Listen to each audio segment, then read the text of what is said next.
G'day, legends. Welcome to another edition of the ISS News. This morning, we've got the Psycho Educator back, and he's going to be covering off on implicit conditioning. Kieran, g'day, mate. How are you? Nanu, as Mork and Mindy used to do. Okay, that was an awkward start. Good. I'm good. Thanks. How are you? How are you, actually? Yeah, good, mate. Absolutely. Really good. Cool. Nice. Good to touch base again, man. Always good to have you on, mate. Yeah, cheers. Thank you. So we're going to start off, and really this is really important for people in the military, both coming in and coming out of it. Implicit conditioning, what is it, and what are they doing to us? What are they doing to us? Well, first, I think that for me, this is an area I'm fascinated in, and hopefully I can try and give it some sense and clarity for people. I'm not an expert researcher in implicit conditioning or implicit learning either, by the way. This is more of a hobby that I've really taken a liking to for some reasons which I hope clear up. Any modern military is more than likely to have been exposed to the principles we're going to discuss. So this is transferable across cultures and nations, which I think is really interesting.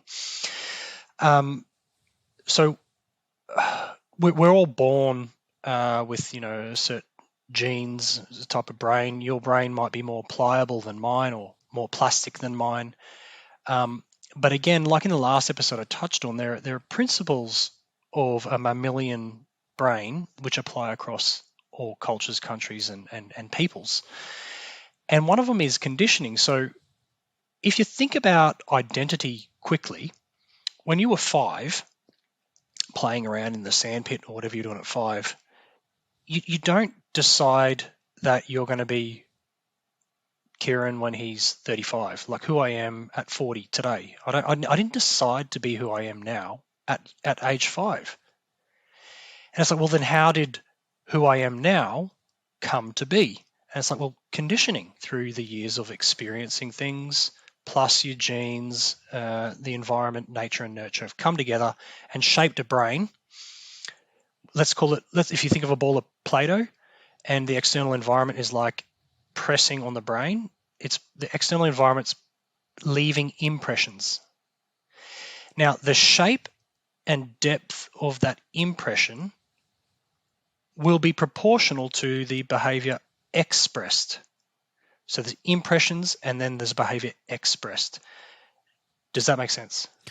So are we talking our reaction to that impression?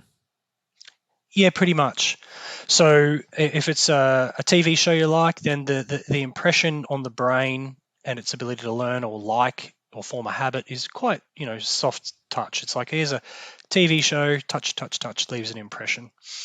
And then the expression is sort of proportional to what that mark that's left there from that impression. It's like an impression on memory. Yeah, Mex? Yeah, I mean, I think we used to try and bastardize a couple of things when we were trying to train people at Singleton, not knowing anything like this. We used to say that there was 4 ways that memories were formed, and it was just some rhetoric we would spin out. One was repetition, one was attaching an emotional response to it, and then one was attaching a pain response to it. So when we would be training people, we would be like, hey, and give them punishment, PT, and that was a pain response. And then they would fucking remember that's what we said anyway. So are we talking like, so if you have a severe emotional reaction, so, your prize winning goldfish dies, is that something that will then have that reaction to it being formed in your brain, I suppose? Yes. The 4 things you said, by the way, perfect. Repetition. It's basically learning a habit is what we're talking about here. But yeah, the depth of the impression is sort of proportional to how attached you are to something as well. So how attached emotionally, but also how likely was that impression you just had, let's say a bomb going off in an environment, it's likely that's going to leave a deep impression. Like, I think of the language we use, it's like it left a big impression upon me. That's kind of the principles, not the detailed facts of the neuroscience, okay? But I'm just talking, I can't even say the word colloquially. That'll do. So a big impression from an explosion leaves a large mark on the brain, and then the behaviors expressed from that large indentation are sort of proportional. Whereas the TV show left a smaller indentation, and the marks expressed are less likely to, express themselves in a manic way, let's say. And I'm not saying people with that sort of impression from explosion are manic. I'm just saying as a use for words to explain a behavior, maybe neurotic or something else. But does that make sense? So yeah, proportional to how attached you are to something coming in also affects the size of the expression you then behave later with. And Yep. So what you're saying about repetition and also an emotion attached, they're the simplification of emotions, but one of them is, they talk about it in implicit learning or implicit conditioning, positive and negative reinforcement, and that's sort of where you were going with your punishment. But in the literature, when they talk about positive reinforcement, they're not talking about positive as in feeling good. They're talking about positive as in the positive symbol, like in mathematics, to add on something, and negative reinforces to take away something. So to add something might be you behaved a certain way and were given, I don't know, a medal as a positive reinforcement. It's also positive as in feel good. So the militaries, not just the ADF, the militaries have been tinkering with how to train people to get to a level of basic capability for centuries. And I don't want to exploit the novel, the Dave Gresham on killing, which a lot of people know and understand the implications of conditioning through that book. But I think it would be great to talk to the veteran community a bit more about what's happening to you and your awareness around what's happening. So the military has this perfectly done. Before anyone gets in, you've got to have a minimum baseline psycho education. Not even, I should say, more of a IQ. So we want to meet a minimum IQ, so they'll screen for that. So we first have to have some things in place. We also do, police checks and record checks. So now we have a certain cohort of humans who are like, right, civilians who can now join the militaries. From there, we go into basic training for the enlisted men and women, or enlisted swine, I like to say, like myself, and for the officers. And for Australia, at least, Kapuka and Duntroon are a series of repeated things, continually over and over and over again. So that's the conditioning process. And they're using the principles that you just said to Mex, those four things, basically. Negative reinforcement, positive reinforcement, and repetition. Now, regardless of what you like and don't like in life, your music, your taste in clothes, everyone comes in with that unique individuality. But at the fundamental level, we're all learning the same things basically through a system of training that gets us to that basic competency. Dopamine, which we all know, it's the thing that sort of gets you to pursue something you like. So to pursue cocaine use, for example, to pursue having sex, to pursue using alcohol. So we're sort of at the mercy of dopamine in a lot of our day until we get that point. So the other thing about dopamine is if you've just done a task like pushing a car up a mountain together, the military's got a few things in place that gets us to get that car to the top. One, those people we screened all decided that this is a bigger purpose than me, or to that effect, military, big purpose, okay, roughly. 2, camaraderie and mateship. 3, uniformity. So even the basic things like wearing the same uniform, that's why it's called uniform, it helps bring unity as well. So where you grew up, what suburb, how much money you earn, starts to sort of dissipate. Diversity doesn't really matter anymore. And I know that's pushed as a good thing in a lot of organizations, but unity and that oneness can also have this effect where we all got something up a hill together and we are all equally crap at this point in time of our career. So we work together, repeating. Now, we could get someone who's never held a rifle. A lot of people join from farms and farming backgrounds have shot rifles before, no dramas, but we can get anyone, almost anyone. How about this? We can get any brain to then, after 12 weeks, we could almost blindfold them. They could take apart a weapon and put it together again. It's like, well, what changed? This Mr. or Mrs. or whatever title they had before they joined is now called a basic soldier. It's like, so something changed, and it was through the repetition and the conditioning process. The first line of implicit learning, and I'll make sure I've got my notes here so I'm not talking too much smack. It says implicit learning is the learning of complex information in an incidental manner.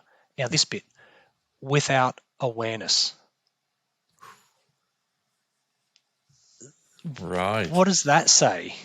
That's a bit cheeky. So does that mean that its efficacy is reduced if you know you're being conditioned? Oh, I think it's more efficacy is changed if you know. And you might be able to approach your daily routine differently if you're aware of what's happening. So retrospectively now, if I went back to basic training, I'd be like, man, I know what's happening. It could actually, you're probably right, it could actually spoil the process too. Because you've got camaraderie and purpose and mateship and repetition. But then if you knew about it, I think without knowing about it, there's sort of the power of placebo effect, not knowing that something greater is occurring as well. And that part I don't know about, but it could, is just my hunch, Max, if that makes sense. And I think the one of the beefs that used to annoy me, and I talked to young veterans today who are still in, young serving members, and the person will say, oh, you joined the military didn't join you.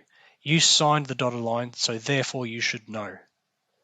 I said, well, if it's without awareness, should they? And so, and by the way, I'm not condoning really crap behavior by any individuals who use this as an excuse. It's more, we should understand why people behave the way they do, and this could be one huge part. Now, this is the most simplistic version. It's the whole target shooting thing. So we know that there were reports that, and I won't say the percentages because these are debatable too, a low percentage of people shot to kill in the world wars. And they were trying to work out why. Even lower numbers shot to kill during some of the civil wars in the US. They found rifles that hadn't been fired, or people who did fire, told friends that they fired over heads and whatever. Why is that? Well, put that aside and just go, how can we change that? Because, it's a necessary evil, have a military, and one of the necessary evils is you might have to shoot and take a life. So how do we get a human who it seems like they're not really wanting to do it and they're not firing much to do it? So fast forward through Vietnam and the training they went through in Korea and all the other wars up until to date, we're close to 99% now shoot to kill. And it doesn't matter how, it would matter how SF you are because you do more of it. And I'll talk about how they do it more accurately too. But the admin clerk, the pay clerk, they've got basic competencies to shoot to kill. Now, how?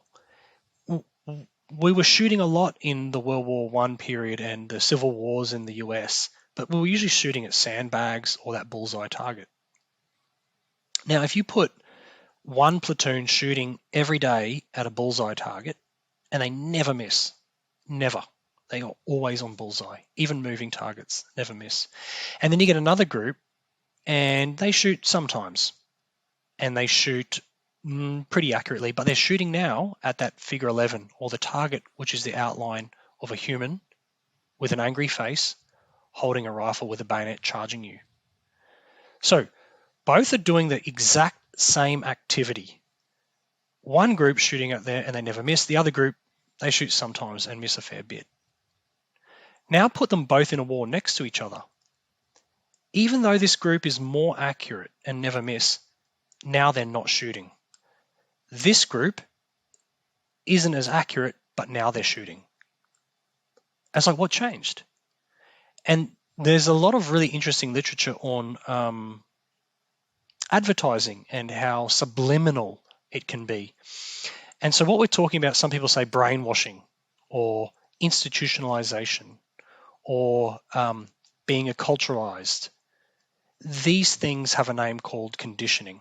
That's the broad umbrella term for these new habits and behaviors. But you and I were not aware that when we first went to the range and we first shot at our figure 11 target, that we'd become more accurate at shooting people than if we were shooting at bullseye targets. No one tells you that.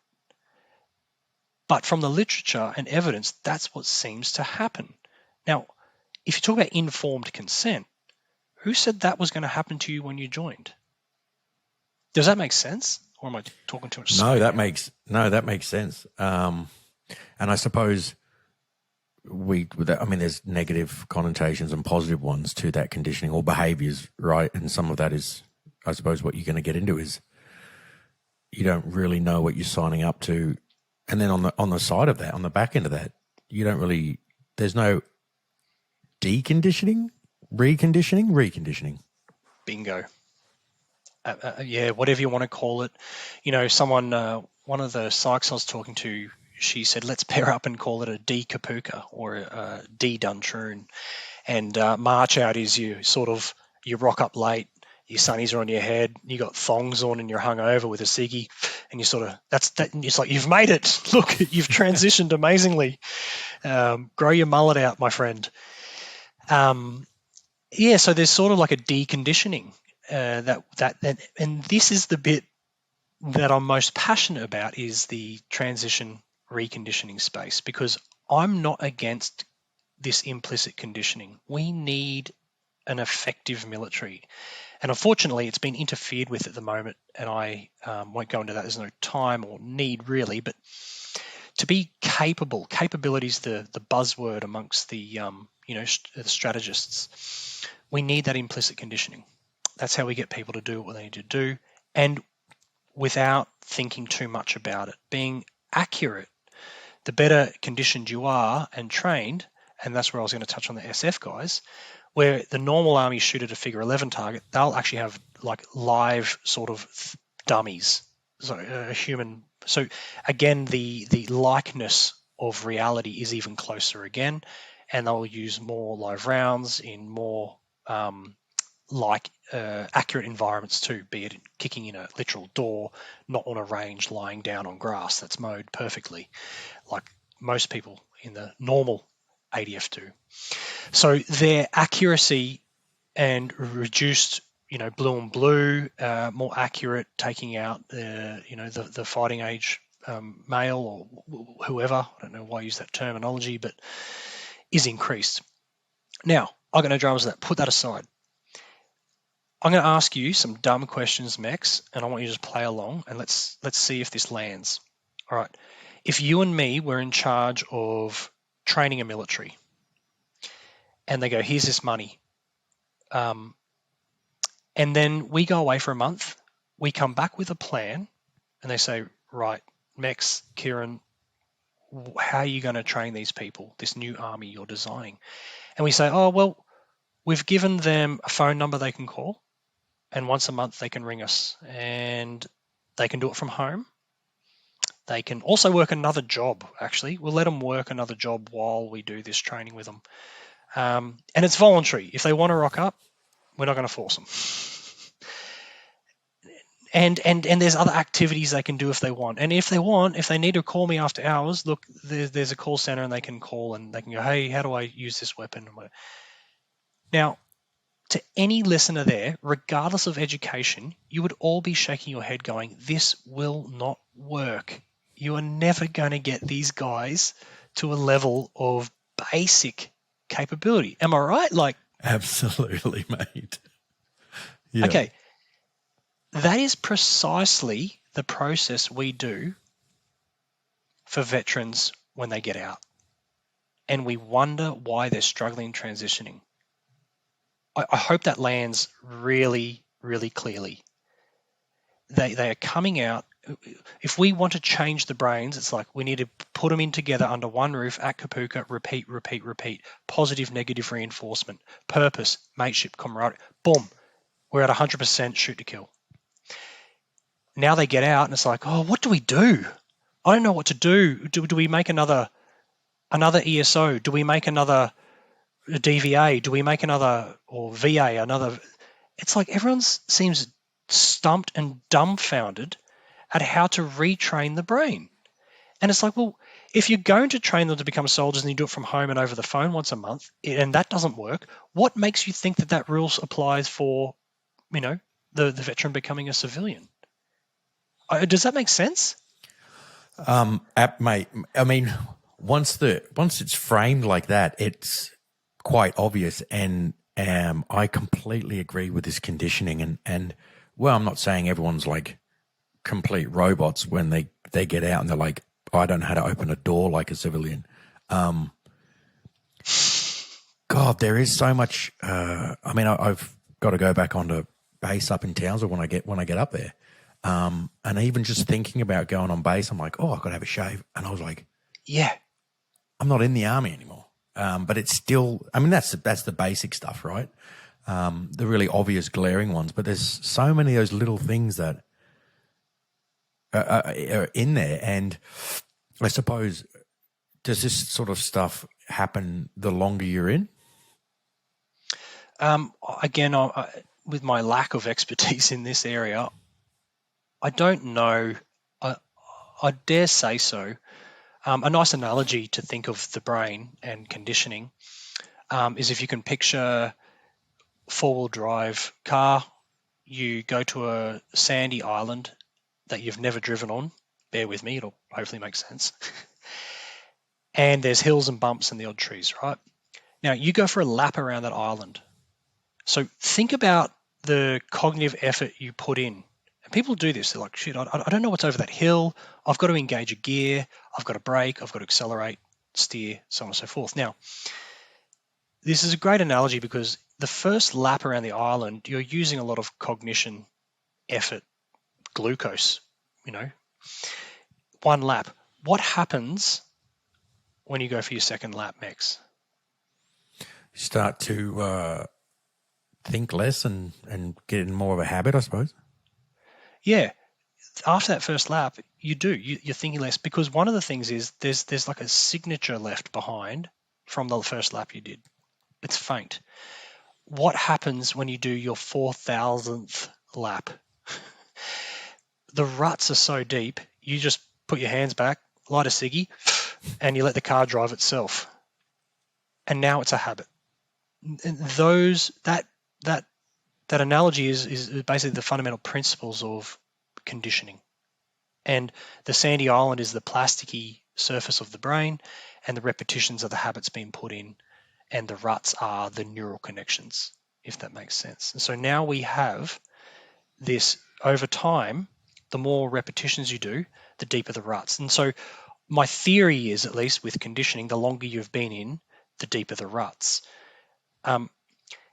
Again, this isn't to say that you get out and you can't shut a door like a civvy or anything like that, but I think that the principles matter here and proportional to time. But interestingly, working with diggers who have just gotten out of Kapuka, busted their knee and can't have a military career, one, it can be, a high risk category as well. But also, regardless of war service, I want to make this clear. The society talks about, oh, you've been to war and you're this way, and it's like, yeah, well, not really either. Your example of going to a base and going, shit, I need a shave, is still in there. And I remember getting out and putting my sunnies on my head at a bus stop, and I crapped myself. My heart rate went up. I sweated a little bit, and I went, oh, it's okay. You can wear them wherever you want. A mate of mine commented on a photo where I was doing a talk for a group of people, and he goes, hands out of your pocket, please. And I was like, no, I'm practicing having them in my things and not being this. And the struggle I went through, this is important too, is feeling that struggle to change. Because you willingly went into basic training, which was effing tough, and put yourself through that, and you knew you come out the other side and you have a change. And so we've got to find that same attitude to push through this toughness when transitioning. But I think it could really be helped by having those 4 key principles you said before, Max, at the beginning in place. So that reward and that punishment, not punishment, positive and negative reinforcement for different things could really help, and having everyone together under one roof. And how, I think this is a wonderful concept. How would you see that sort of playing out? Yeah, it's another good question, and I've consulted privately with different professionals in neuroscience, psychology on this, just out of interest. I just think it's fascinating. And so the principles to change your brain from young boy or girl into soldier are that repetition and those 4 things you talked about: negative, positive, repetition, all that. Same thing to recondition.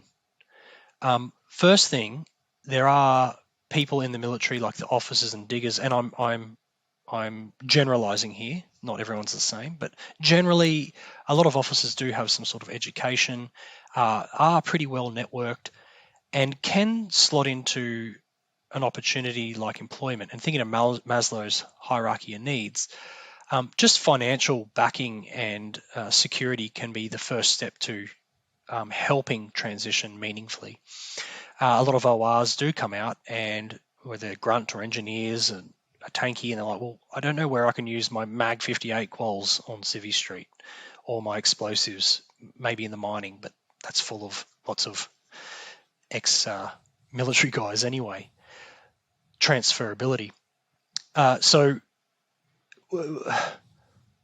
how does the reconditioning program look? Well, it's got to meet the needs of the individual getting out, because some do, and we've got to remind the audience too that there is a bigger chunk of people who transition into civilian life without needing much support at all, and absolutely kick butt, like awesome. But this is more the focus for those, I suppose, who struggle. I think that on signing the dotted line first, they go, hey, before you sign, this is what we're going to do to you. And then when you sign, you also are agreeing, being in the military, you take orders. Yeah, no dramas. Well, then here's the final order, is you will do this reconditioning program too. So do you want to do that? Now that's informed consent, or more informed consent. Now there's another thing there too. Recruitment. How much more comfortable would a parent feel letting their child go to the military? And like, I was worried about it, but he signed the dotted line to do a reconditioning program, and they're going to set him up properly too. Yeah, I'm not as happy as what I was, but I'm happier. So I think that that's a really great, honest, open dialect with the taxpayer and the community about what we do with our veterans before they join. Now, exiting, it must be in one big, let's call it a shed, like a university, and you have classes to attend. And these are all about reconditioning, like you did at Duntroon or Kapuka. You attend and you learn stuff. And depending on your qualifications, might help shift how long you do this reconditioning for. So if you've got qualifications or you're already set up with a job, fine, you don't need to go as long. But if it was someone like me who had next to no qualifications at all and had no idea, I had no claims in, like think about claims with the Veterans Affairs. Once people get out, we've lost the catchment. They're gone. They go to Dubbo, Spring Hill, Northern Territory, Coolangatta, parts of Western Australia and King Island. It's like, man, it's really hard to get them all together now to do their claims.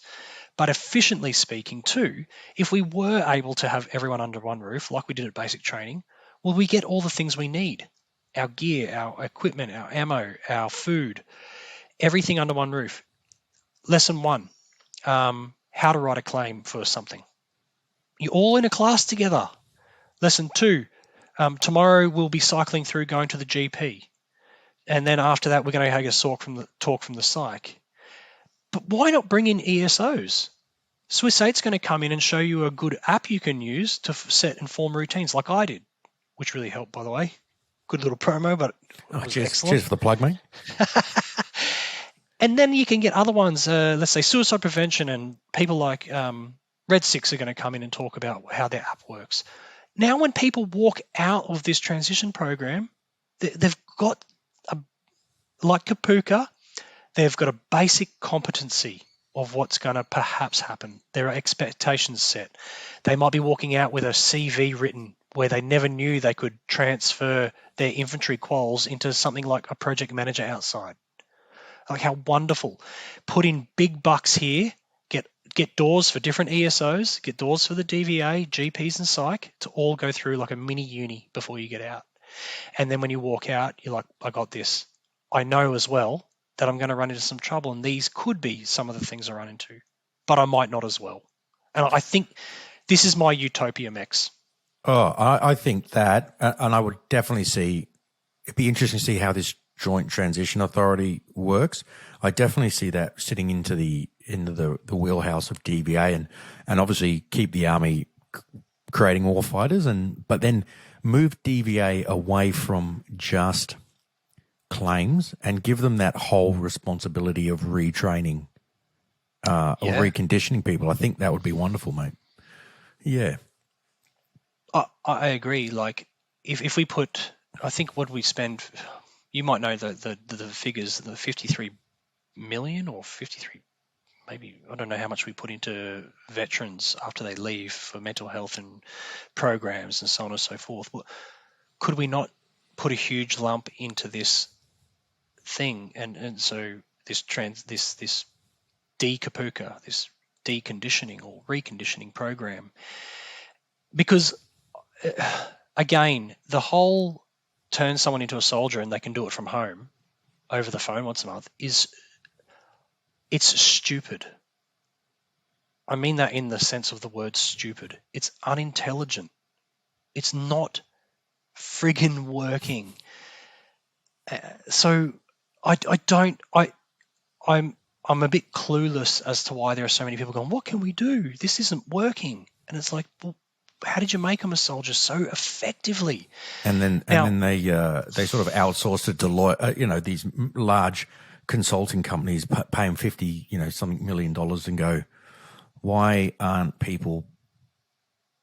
Why is the transition process not working? They've got helplines. Like, yeah. Obvious now, isn't it? I mean, it's glaringly obvious when the way you framed that and that analogy. Spot on, mate. I think the hard thing will be. So I was talking to a person doing their PhD on transition at the moment, ex-digger as well. Awesome man, by the way. So if he hears it, he's a bloody legend. And we were talking about the different analogies veterans used, and it's going to be a great PhD when it comes out too. Maybe we can get him on. Anyway, I can't remember what I was going to say about him. I got lost in I was starstruck by him. Transition, money. No, lost my thought, Max. No, that's all right, mate. Look, try and mull that over. Two things I wanted to bring up. You briefly touched on the officers and diggers, and I you see the officer hater cohort out there. And to be honest, mate, like I've got a couple of mates who are officers, and they kind of get the raw end of the stick, both in service and out of service. Now, I know it's a lot of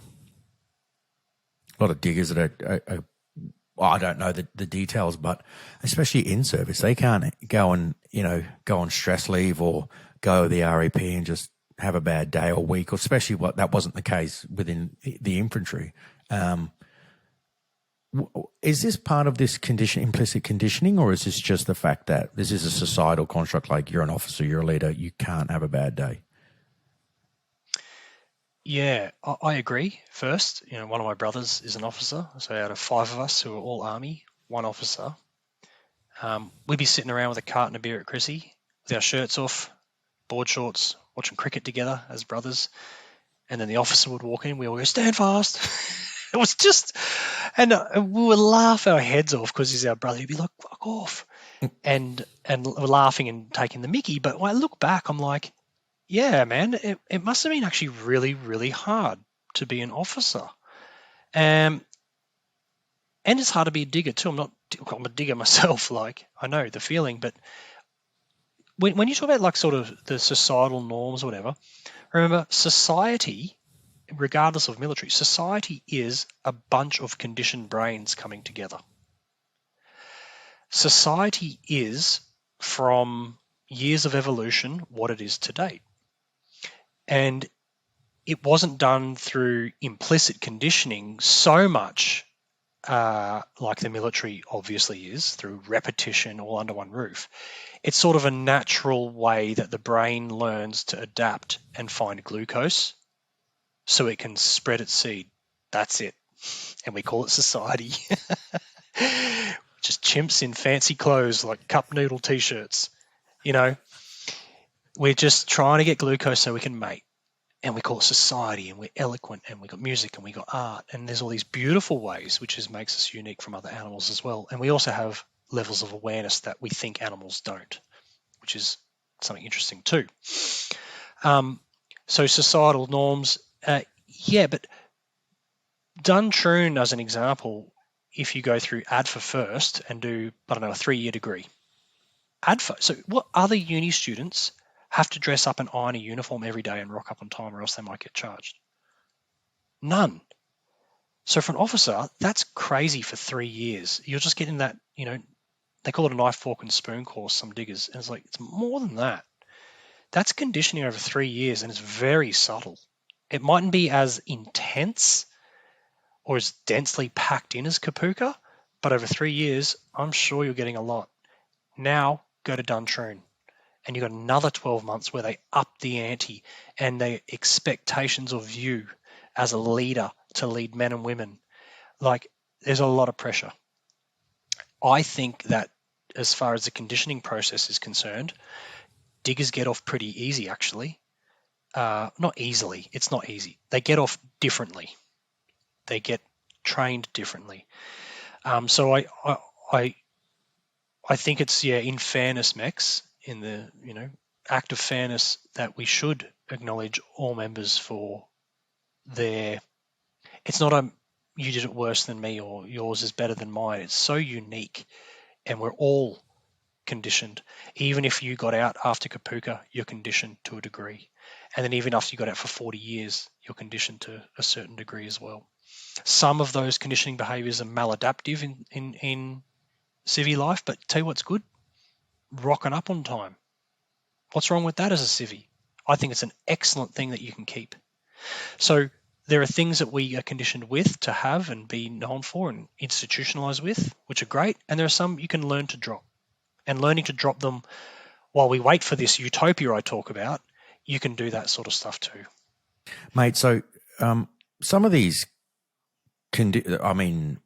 implicit conditioning and the things that we're subject to, some of them aren't as advantageous in the civilian world as they are in the army. So, that all for one and one for all, and that common goal. And some of these things, and I've spoke to people not in the army, and they've got back in and got out. And one of the biggest things is they said that they miss that teamwork and that camaraderie. And in Civvy Street, it just seems like it's kind of one for all, and everyone's kind of out for themselves. Is that some of these things would then not be?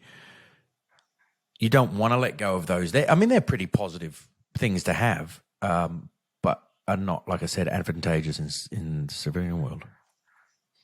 I agree, and I think even we can use the word civilian world, would be listening, would go, yeah, I think they're great traits that the veteran community bring with them.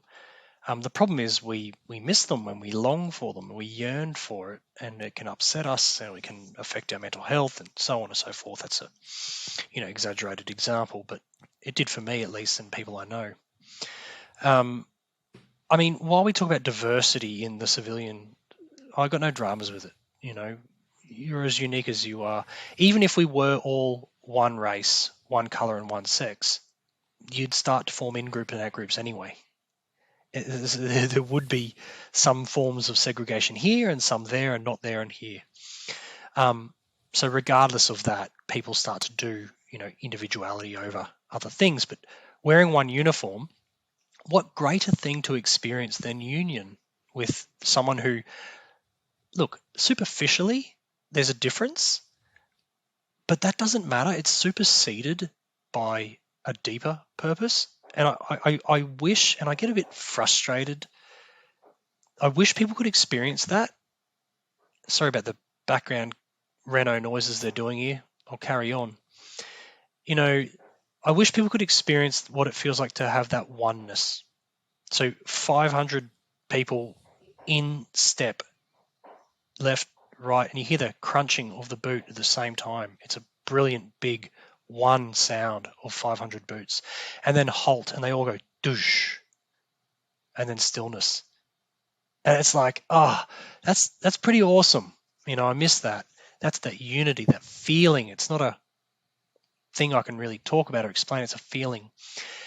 We had people in our sections from all walks of life, and we would be sexist to each other, we would be racist to each other, we would pick on each other, but we knew each other, so there was context, and we had black humor, and it was hilarious, and we loved each other too.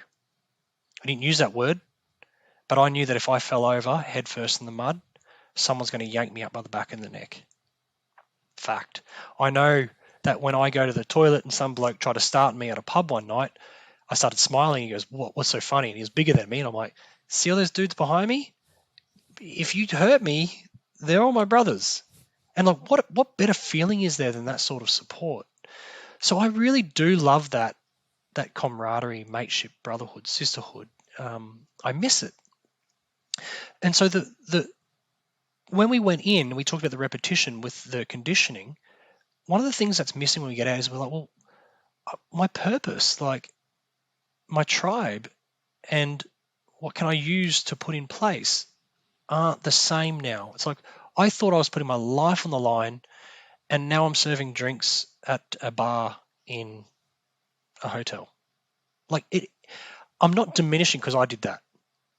A bit of advice to veterans: if you do not go into hospitality, it is really hard, man. Hospitality schooled me like hard. Because, and this is a good example of the conditioning, someone's like clicking their fingers at me, hey, buddy, coffee now. And I'm like, in my head, I'm like, like cracking their neck, doing some sort of kung fu on them.